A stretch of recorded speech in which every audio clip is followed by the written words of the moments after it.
interpretations in EDLD 665 literacy assessment.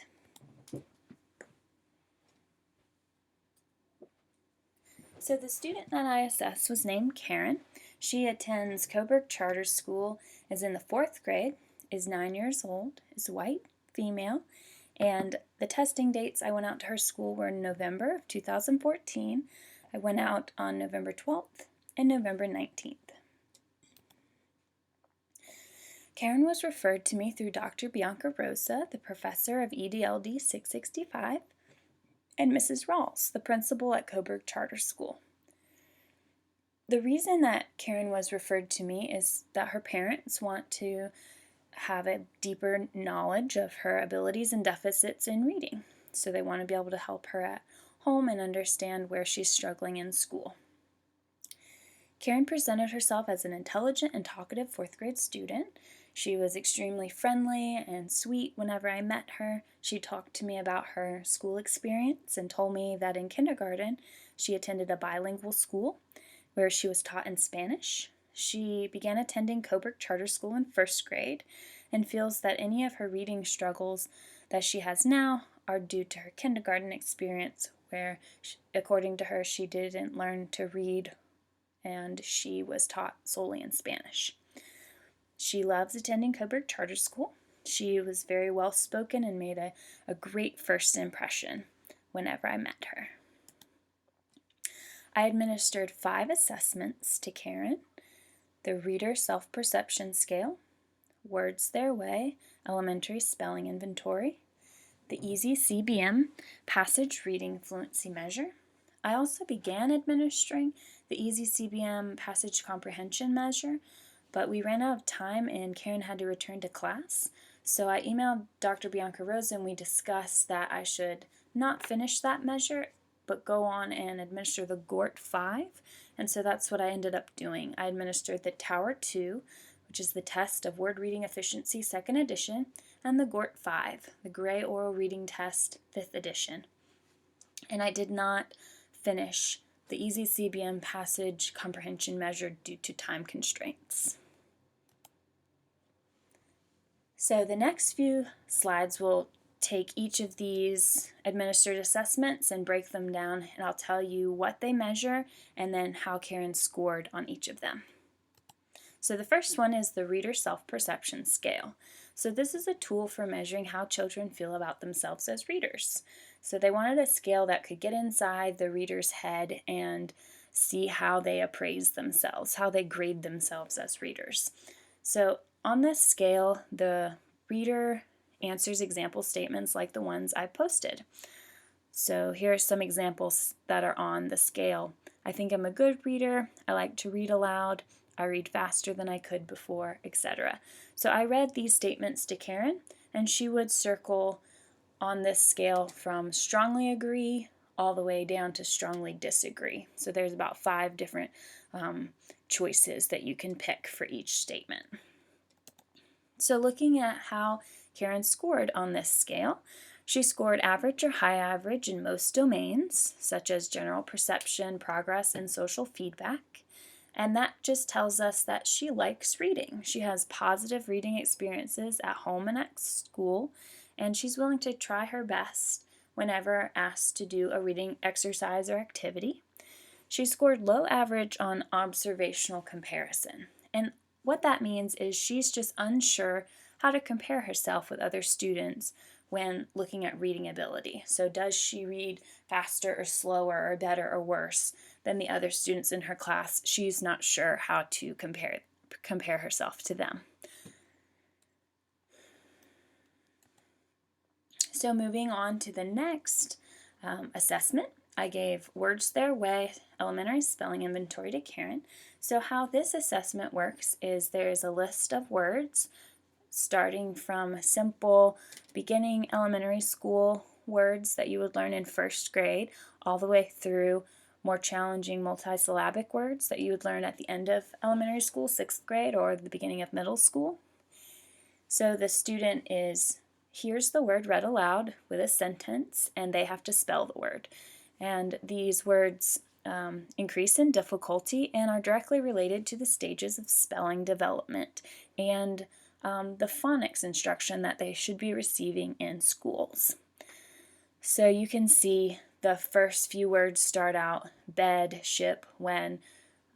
Either they're high frequency words or they have the simple CVC, most common sound spelling patterns, up through long vowels and into multisyllabic words. So the next chart gives us a breakdown of what Karen has mastered and what Karen needs instruction on. So she understands consonant sounds, the initial and final sounds of words. She understands short vowel sounds, except for the short U sound, and lump, tripped her up. She got all the rest correct. She understands digraphs and blends in words. So where Karen needs further instruction is in long vowel sounds. So when two vowels are together and the first vowel says its own name or makes the long sound, like O-A, O in float, or A-I, train, it says A. She needs instruction in long vowels. She also needs instruction in other vowel sounds, so the OI sound that O-I makes when it's paired together, or the U sound E-W makes when it's paired together. She also needs instruction on inflected endings and syllable junctures, so when to double letters and when to add ing or ies or just an s. As you can see, the yellow highlighted portions of this chart are where Karen needs extra instruction.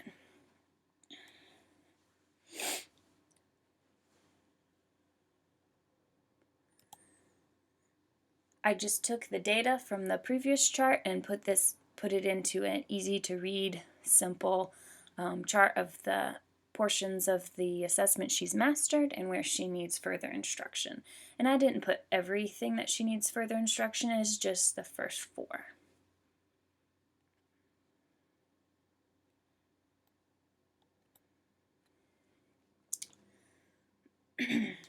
The next assessment that I gave Karen was Easy CBM, and Easy CBM has lots of assessments in reading, math, phonics. It's a great website. Easy CBM was designed by the researchers at the University of Oregon as part of the RTI model, response to intervention model. So these are great short assessments you can give. You can use for progress monitoring, or you can use them as screening tools in your classroom. I gave Karen the Easy CBM oral passage reading fluency, where she reads, is timed for a minute, and the administrator does a running record on the mistakes she makes as she reads and calculates her accuracy and rate and fluency. And then, as I mentioned before, we began administering the passage comprehension Easy CBM, but had to stop due to time constraints. So the Easy CBM passage reading fluency is given, the student is timed for 1 minute. There are multiple grade level forms. I know it starts at kindergarten. I'm not sure what grade it goes up through, but I'm pretty sure it will go up through at least 6th grade, if not 8th grade. Is norm referenced. It provides accuracy and rate data, and it gives a student opportunities to practice fluency and prosody. So I administered a 4th grade passage to Karen, and she was timed for 1 minute. She read 98 correct words with 2 errors, so she read 96 correct words per minute, putting her at the 38th percentile rank. So if this passage was given to 100 4th graders, she would have done as good or better than 38 of them, which is average range. Some observations during reading. She would read, make mistakes, and then self-correct and go back and reread. I wasn't sure if perhaps she was nervous or this was one of the first assessments that we did together, so she didn't know me very well yet, so maybe she was anxious, but it seemed like she was focusing on speed and less on accuracy, so she wanted to read it really fast, but she would make mistakes and have to go back and correct them, and it would slow her down. I also noticed that she attempts to predict the text, instead of reading what is written, she would try to build meaning as she's going, which is a great comprehension strategy, but she would predict words and say words that weren't on the page, and then she would have to go back and fix the errors that she made. So after the Easy CBM, the next week I gave her the Tower 2, which is the test of word reading efficiency, second edition, and there are two subtests, the sight word efficiency and the phonemic decoding efficiency. So the sight word efficiency assesses a student's ability to read high-frequency words or sight words quickly and automatically. So the student's timed for 45 seconds. They read a list of words, as many as they can in 45 seconds. The word list begins with simple kindergarten 2-letter words, and it increases all the way up through multisyllabic high school, maybe even college level words. The second subtest is in the Towers, the phonemic decoding efficiency, very similar to the sight word efficiency, except these words are nonsense words. So it assesses a student's phonetic decoding skills. So do they know most common sounds, short vowels, long vowel sounds, digraphs, blends? And it's administered the same way, 45 seconds. They read a list of nonsense words, and it starts with basic 2-letter combinations up through multisyllabic nonsense words. Here's an example of the nonsense words, just so that you have an idea of what the phonemic decoding efficiency looks like. And you would just have to sound out the words. So this was an eye-opener when I looked at her assessment results. So I have the test of word reading efficiency, the Tower, the subtests, and then lots of data from the test. But let's look over at the percentile rank column. So according to the Tower, Karen scored at the 7th percentile in sight word reading efficiency and the 6th percentile in phonemic decoding efficiency. So that means if I had given this test to 100 fourth graders, Karen would have scored as good or better than only 7 of them, or only 6 of them, depending on the subtest you're looking at. So that's a red flag. That's in the poor category, and as you can see, I don't put as much stock in the grade equivalent, age equivalent columns, but I added that information just so that you would have an idea.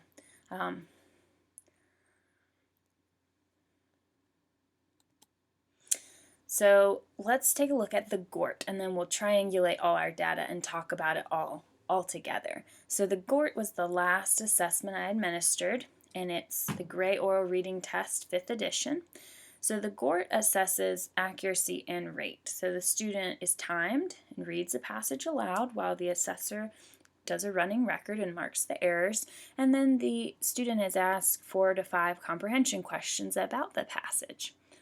So the GORT is norm referenced, as many passages, increasing in difficulty, and you do establish a basal and a ceiling in this test. So it gives you quite a lot of information about the student.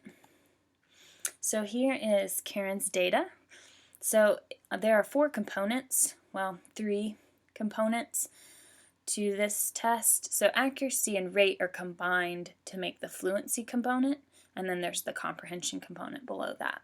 So looking over at the percentile ranks that's Karen achieved, she, in rate, was at the 16th percentile, which is as good or better than 16 out of 100 students. Accuracy, so rate is just her speed, how quickly she's reading. Accuracy is how many errors she's making, how smooth her reading is, and that's a red flag. She scored in the 5th percentile on that, so only as good or better than 5 out of 100 students. Combining rate and accuracy, we get our fluency percentile rank score, which is the 9th percentile, as good or better than 9 other students. So we can see she's trying to read quickly, but because she's making errors, it's slowing her down, and she's not scoring very high in the fluency component. However, it's very interesting to see her comprehension percentile rank, which is this 37th percentile, which is in the average range, as good or better than 37 out of 100 students. So it seems that Karen, even though she's making lots of mistakes in her reading, she's able to pull the main idea, the most important pieces from the passage and answer the comprehension questions correctly a decent amount of time, so an average amount of time. I did a miscue analysis on her errors when I administered the GORT, just so that we could have a little bit more information about what she was messing up on. So 56% of her miscues contained a function similarity, meaning she was switching words like the and a, so and to. So really, if you think about it, whenever we read passages, books, textbooks, if we messed up on little words like function words, the and a and so and to, we could still probably understand the general idea of what we were reading, but our rate and our accuracy would be quite low. So that's one idea of maybe why her comprehension score was higher while her rate and her accuracy score was low, because of the words that she was making the mistakes on. I think it's also interesting that 52% of her miscues contained a graphic or phonemic similarity. So she was switching words like limb and limp, spot and stop. So multiple times I noticed her confusing her P's, B's, and D's. She would sound out a word with the B sound, and then she would sound it out with the D sound until she could figure out what the word was. So I thought that was quite interesting. Only 4% of her miscues were self-corrections, so she was focused on speed, not on accuracy. If she made a mistake, she was going to keep on going, power through it, try and determine the meaning from context clues and important words, and not go back and fix simple mistakes.